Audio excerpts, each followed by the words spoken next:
عتبہ نے کہا اللہ کی قسم میں نے ایسا کلام سنا کہ اس کے مثل کبھی نہیں سنا۔ اللہ کی قسم وہ شعر نہیں، وہ کہانت نہیں، نہ ہی وہ جادو ہے۔ اے گروہ قریش میرا کہا مانو تو اس سے دور ہو جاؤ اور اس شخص کو کرنے دو جو وہ کرتا ہے اور اس سے الگ ہو جاؤ۔ اللہ کی قسم میں نے جو کلام اس سے سنا ہے اس کی بڑی ہی عظمت و شان ہے۔ اگر عرب اس کو مغلوب کر لیں تو تم غیر کے ذریعے اس سے بچ گئے، اور اگر وہ عرب پر غالب آ گیا تو اس کا ملک تمہارا ملک ہے، اس کی عزت تمہاری عزت ہے، تم اس کے سبب سے خوش نصیب ہو جاؤ گے اور برکت پاؤ گے۔ جس پر قریش بولے اے ابو ولید اللہ کی قسم اس نے اپنی زبان سے تجھے بھی جادو کر دیا ہے۔ جس پر عتبہ نے کہا اس کی نسبت میری یہی رائے ہے، باقی تم لوگ جو چاہو وہ کرو۔ اب آپ صلی اللہ علیہ وسلم کا ذکر عرب میں دور دور تک پھیل چکا تھا، اور آپ کی یہ نبوت اور تبلیغ کا پیغام جو تھا وہ ہر طرف پھیل چکا تھا، جس کے متعلق عجیب و غریب سی باتیں کر کے لوگوں کو گمراہ کیا جا رہا تھا۔ قریشوں کی روز بروز زیادتی آپ کے ساتھ بڑھتی چلی جا رہی تھی، انہوں نے آپ کو طرح طرح کی اذیتیں دینا شروع کر دی۔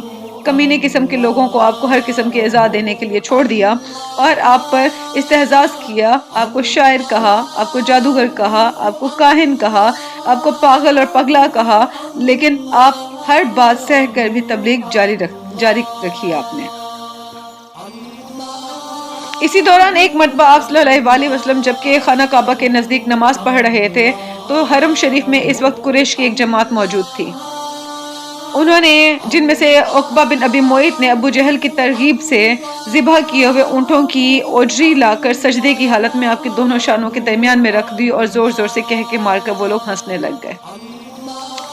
اس بات کی خبر جب آپ کی صاحبزادی حضرت فاطمہ رضی اللہ عنہا تک پہنچی تو وہ فوراً دوڑی آئیں اور آپ کے پشت مبارک سے وہ گندگی ہٹائی اور ان کو برا بھلا کہا۔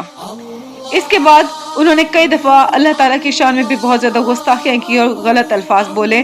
آپ صلی اللہ علیہ وسلم نماز مکمل کر کے جب فارغ ہوئے تو آپ نے ان کو بد دعا دی جو کچھ اس طرح سے تھی، یا اللہ تو گروہ قریش کی پکڑ فرما، یا اللہ تو ابو جہل بن ہشام، عتبہ بن ربیعہ، شیبہ بن ربیعہ، عقبہ بن ابو معیط اور امیہ بن خلف کو پکڑ۔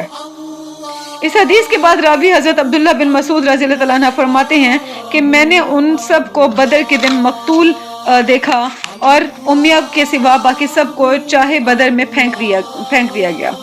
امیہ کو اس لیے نہیں پھینکا کیونکہ وہ بہت زیادہ موٹا تھا اور وزن کی وجہ سے اسے کھینچنے لگے تو چاہ میں ڈالنے سے پہلے ہی اس کے اعضاء ٹکڑے ٹکڑے ہو گئے اور وہ وہیں پہ بہت ہی بدتر موت مرا۔ اسی طرح شیاطین قریش ایک دن خانہ کعبہ میں جمع تھے۔ ابو جہل ایک بھاری پتھر اٹھا کر سجدے کی حالت میں آپ صلی اللہ علیہ وسلم کے سر مبارک کو کچلنے کے لیے آگے بڑھا۔ جب وہ نزدیک پہنچا تو وہ خوف زدہ ہو گیا اور اس کا رنگ بدل گیا اور وہ پیچھے دوڑا اور پتھر ہاتھ سے نہ پھینک سکا۔ قریش نے پوچھا ابو الحکم تجھے کیا ہوا ہے؟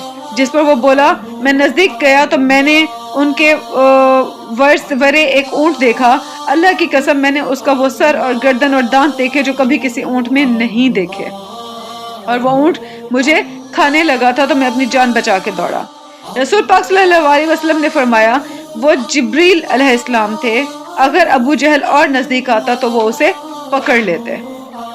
ایک دفعہ کا ذکر ہے کہ وہ ناپکار کعبہ کے سائے میں بیٹھے ہوئے تھے اور رسول پاک صلی اللہ علیہ وسلم مقام ابراہیم کے پاس نماز پڑھ رہے تھے تو عقبہ بن ابو معیط نے آپ کی گردن مبارک میں چادر ڈال دی اور پھر اسے کھینچا یہاں تک کہ آپ گھٹنوں کے بل نیچے گر پڑے۔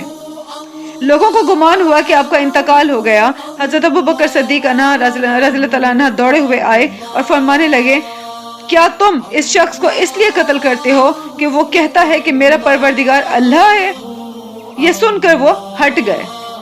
یہ اذیتیں حضور پاک صلی اللہ علیہ وسلم تک صرف محدود نہ تھیں بلکہ آپ کے اصحاب کو بھی طرح طرح کی مصیبتوں میں مبتلا کیا جاتا رہا۔ وہ غریب مسلمان جن کا مکہ میں کوئی قبیلہ اور یار و مددگار نہ تھا خصوصیت سے قریش کا تختہ مشق بنے ہوئے تھے اور اذیتیں مختلف قسم کی دی جاتی تھیں، جن میں سے کوئی کسی قسم کی کوئی رعایت ان کو نہ دی جاتی تھی اور بد سے بدتر سزا دی جاتی تھی تاکہ وہ ایمان سے دور رہے، اللہ کی پر ایمان نہ لے کر آئے۔ مثلاً آگ میں ڈال دینا، تپتی ہوئی ریت پر لٹا کر بھاری پتھر سینے پر رکھ دینا تاکہ کروٹ نہ لے سکیں، چابک سے اس قدر مارنا کہ ٹوٹ جائے، यानी चाबक उनके जिस्म पर मारते मारते टूट जाती थी। चटाई में लपेट कर नाक में धुआं देना, जिगर को ठहरी में बंद कर देना, पाँव में रस्सी बांधकर तपती रेत पर सहाबा को घसीटना, गला इस कदर घोटना दम निकल जाए और यहाँ गुमान हो कि इंसान का आखिरी वक्त है और उसकी रूह कब्ज हो चुकी है। जोदोकोब से बेहोश और हवास से बालातर कर दिया जाता, नेजा मारकर हलाक कर दिया जाता और चलते हुओं को कोड़े मारे जाते ताकि उनको चलने में रुकावट पेश हो और वो कदम आगे ना बढ़ा सके। गर्ज ये कि हर किस्म की वो अजियत उनको दी जाती कि जिससे उनकी रूह कांप जाए और वो दावत इस्लाम से दूर रहें। सन 5 में नबूवत का ऐलान करते हुए आप सल्लल्लाहु अलैहि वसल्लम ने जब ये देखा कि मक्का में मुसलमान को रहना मुश्किल हो गया है तो उन्होंने अपने साहब को फरमाया कि मुल्क हबशा का बादशाह क्योंकि बहुत ज़्यादा वसी दिल का है और वो अपनी तरफ आए हुए लोगों पर जुल्म नहीं करता, तो तुम लोग वहाँ पे हिजरत कर जाओ और तुम में से जो चाहें अपनी खुशी से वहाँ हिजरत कर सकते हैं। चुनांचे इस साल माह रजब में अव्वल 11 मर्द और 4 औरतों ने हिजरत की, जिनमें से हज़रत उस्मान गनी और उनकी ज़ौजा हज़रत रुकैया बिनते रसूल सल्लल्लाहु अलैहि वसल्लम भी शामिल थीं। हुस्न इत्तफाक से जब ये लोग बंदरगाह पर पहुंचे तो 2 तिजारती जहाज वहां पर हबशा जाने को तैयार खड़े थे। जहाज वालों ने उनको सस्ते किराए पर अपने साथ बिठा लिया क्योंकि लोगों की तादाद ज्यादा देखकर। कुरैश को जब इस बात की खबर मिली तो उन्होंने बंदरगाह का ताक़ुब किया, मगर मौका निकल चुका था और जहाज रवाना हो चुके थे, चुनाचे वो उन तक ना पहुंच सके, उनको ना पकड़ सके। जिन तकरीबन 3 माह हबशा में बहुत ही अमन और अमान से रहे, फिर उसके बाद माह शवाल में उनको ये गलत खबर दी गई कि अहले मक्का ईमान ले आए हैं तो तुम लोग वापस आ सकते हो, वहाँ पे अमन और अमान है। इसलिए उनमें से काफ़ी लोग जो थे वो वापस मक्का मुकरमा तशरीफ़ ले आए और उसके बाद उन्होंने बहुत सी अजियतों का सामना भी किया।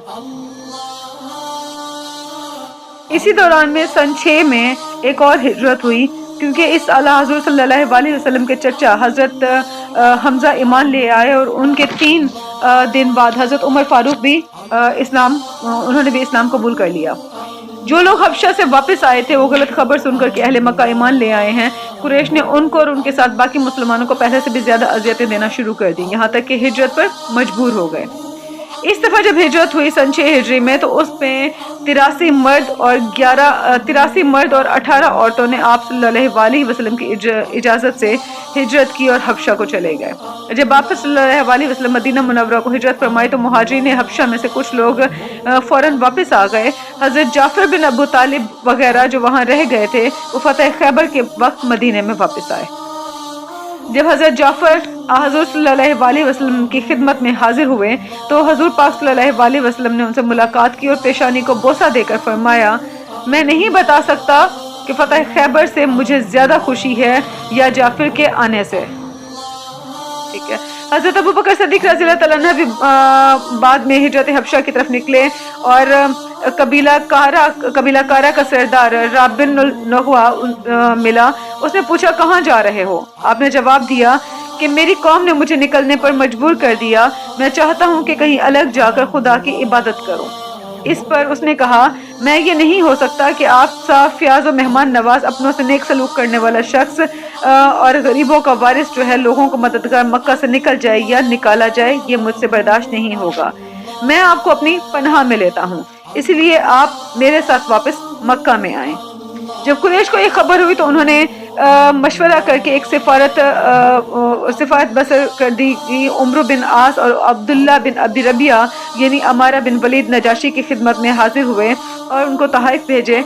सफरा वहां पहुंचा तो पहले से बादशाह के बतारिक से मिला और उनसे कहा कि हम में से चंद नादान लौंडों ने आपके यहाँ एक नया दीन इजाद किया है और वो आपकी अमान में है। ये नसरानियत और बुत परस्ती दोनों से जुदा है। वो लोग भाग कर यहाँ पनाह गुज़ीन हो गए हैं। हमें अशराफ कुरैश ने आपके बादशाह के पास भेजा है कि उनको वापस कर दें और हमारी ये दरख्वास्त मंजूर की जाए। दरख्वास्त पेश होने पर हम आपकी तायद भी कर देंगे। चुनांचे सफरा ने नजाशी की खिदमत में हाजिर होकर तहाइफ पेश की और सारा किस्सा हबशा के बादशाह को बयान कर दिया और बादशाह ने मुहाजिरिन को तलब कर लिया। बादशाह के मुहाजिरिन को तलब करने के बाद उन्होंने उनसे कुछ हाल हवाल दरियाफ्त किए। चुनांचे जब मुहाजिरिन दरबार में हाजिर हुए तो हजरत जाफर बिन अबू तालिब ने उनकी तरफ से इस तरह की तकरीर शुरू की।